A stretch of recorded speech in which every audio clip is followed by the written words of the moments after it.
Absolutely. We hope there's an immediate return on the success we've had in state. There's already a buzz. We're in really good position with a lot of good in-state players. So, I think as more in-state players see that, more guys are staying home and represent their home state of Pennsylvania. We've got 4 coaches from the state of Pennsylvania. I mean, it's hard to find any coaching staff in the country that represents their state as well as we do, as far as guys that are truly born in that state. So we take great pride in representing Pennsylvania. We look forward to getting more and more guys. Now, to say that we look forward to getting more and more guys from New Jersey, from DMV, from Virginia, wherever there is in our footprint, we're looking to recruit. So we're going to find the best student athletes within that 6-hour radius and make sure that they're wearing the blue and white stripe. And how much easier is it for you guys moving forward to be able to come in your first year, have a class like this, and say, we're able to start off like this, off on the right foot, and then move forward from there? It definitely is. To continue to build on the momentum. As we said, we want to go out next year and recruit a better class. But kids were able to see the success we had last year. They've been able to see the success we had as a staff. We're a staff that's been together now. I've been with Coach Franklin now 3 years, but most of us have been together for 4 years. They see our chemistry. They see how well we get along. And it rubs right down to our players. They see how well our chemistry is with our players. So, the recruiting class of this year is definitely going to be able to impact future recruiting classes by how much success we've had. And we're looking to not only translate that success over in recruiting, but on the field performance as well. John Reed and Sharif Miller, maybe Buckholz too, they're defensive guys from your recruiting area. How does that work out being the offensive recruiting coordinator? I mean, do you still take the lead on those guys? Do you just kind of initiate it? How does that work? Absolutely. We're also broken down into areas, and those guys fall in my areas, and develop great relationships with those guys and their families, as well as having guys like Terry Smith, Bob Shute, Sean Spencer develop relationships with them. So we also position recruit, but we area recruit, and I take great pride. Each one of our coaches take great pride. We've got 9 coaches in the state of Pennsylvania, so there's not a town, there's not a city.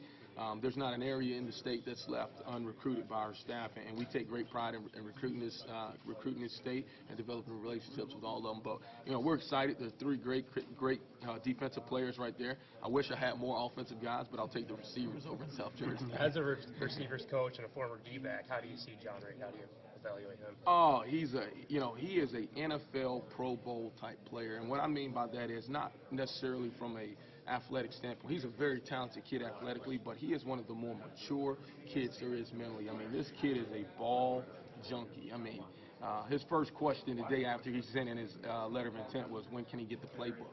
Not about celebrating, not about anything. The kid loves football. In fact, we had a junior day this summer, and a lot of kids were hanging out.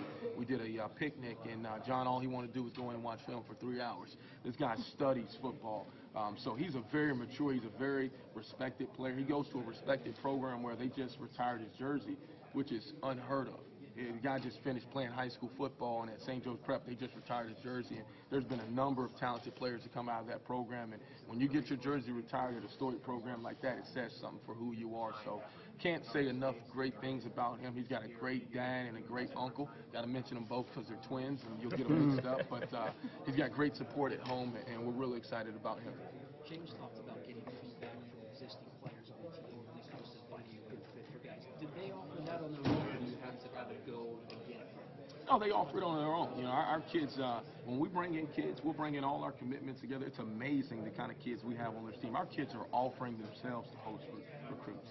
It's not like we've got to beg guys, hey, say, we've got recruits coming on campus this weekend, who wants to host? They come forward, hey, coach, can I host whatever we can do? Because they truly understand that we're not just recruiting kids, but we're building a program, we're building a team, and they need those kids just as much as we need them as well to build the success that we want to have here at Penn State. So the feedback that we get from the recruiting weekends is valuable.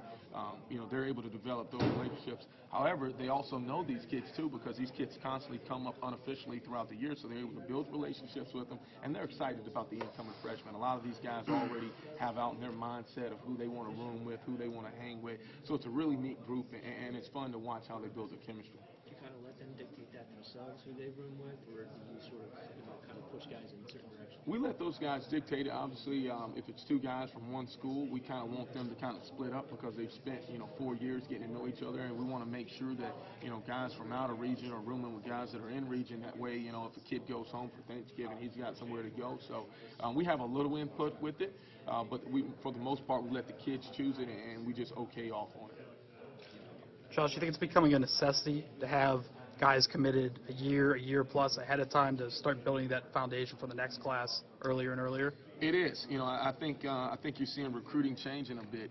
It's speeding up. Not only are we recruiting juniors and seniors, we're recruiting sophomores. It's a great thing to have a kid to jump on board and be a part of your program. It makes it a long recruiting process, however, because the recruiting doesn't stop. So even if you get a kid committed early on, you got to recruit him like he never told you he was coming, because anything can change. And as you saw today, there's a lot of changes going on in college football. We're proud to say we haven't had any of those changes. So, and that shows that we're continuing to develop those relationships. We don't take anything for granted. If a kid says he's coming, he's not coming until National Signing Day. So we got to continue to recruit him. But it always helps to get some guys to jump on board and recruit themselves and represent the pride that they have in joining this program. Offensive line